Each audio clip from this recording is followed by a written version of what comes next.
opportunity to actually get an extra hour of sleep and boost your immune system.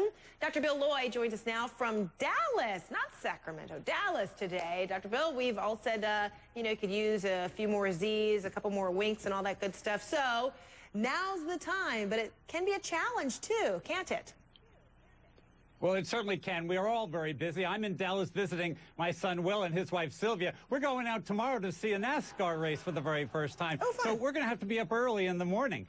But you know what? You make the time because good sleep is one of the healthiest things you can do for your body, and it really doesn't take much effort at all. Frederica, let me give you 5 powerful reasons why it's important for everyone to use tonight as the beginning to reestablish a good sleep habit. You're going to have improved memory. The scientific evidence says you'll be better able to control your weight. At work, you'll have improved concentration and a better attitude. You'll have lower stress hormones throughout the day, and like you mentioned earlier, it boosts your immunity. So everybody needs a full night of quality sleep. Okay, and maybe you're the person who just has a difficult time getting that full night of sleep no matter what. So at what point do you involve a doctor and say, help me out, I want to get, you know, my 8 hours or at least 6 hours or something?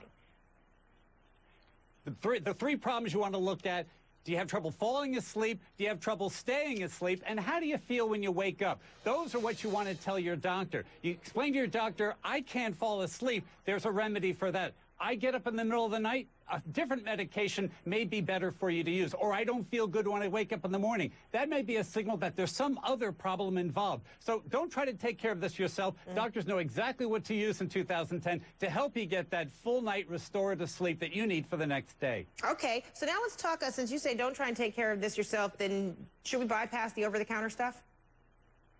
You know, most of the over-counter remedies basically are sleep aids that make you drowsy, but they'll pass in time and you'll still wake up in the middle of the night. In addition to that, they can interact with a lot of medications that you're taking, and most of them tend to dry you out as well. So I would say if you got a real problem, go see a real doctor and get a real remedy. Okay, all right, so now let's talk about winterizing the body, because we winterize our cars, our houses, and sometimes we forget to do that with our bodies. I don't think I'd know how to winterize my body. What do I do?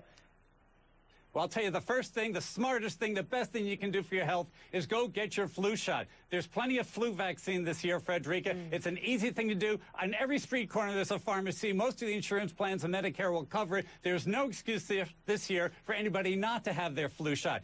Go buy a pedometer. Yeah, that little device you put on your belt, and make sure you knock off 10,000 steps every day. If you don't hit 10,000, find something else to do. Go for a walk, go for a jog. Get your body used to the winter weather. Don't wait until it's too cold. That means have a backup exercise plan. If you like to ride a bike or you like to jog, have a place that you can go to exercise when the weather turns bad, whether it's joining a gym or running stairs or even setting up something inside your own home.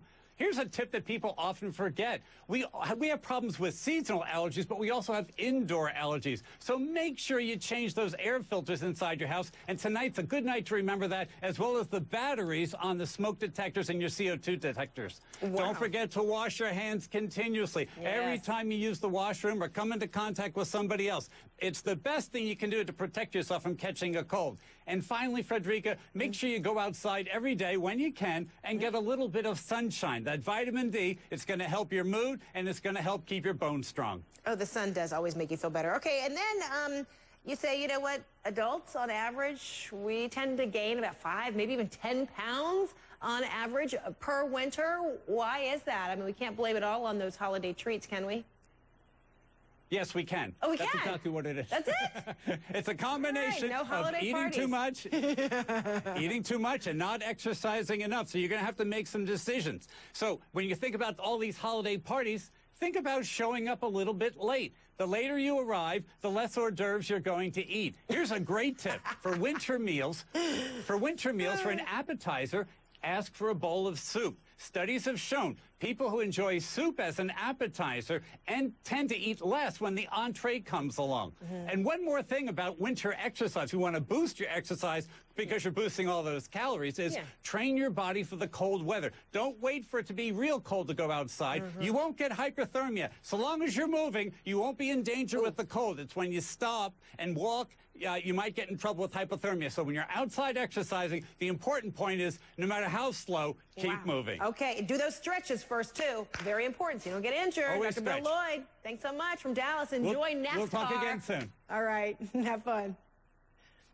All right, he's set to be the next Speaker of the House. We'll take a closer look. Who is John Boehner, anyway? Straight ahead.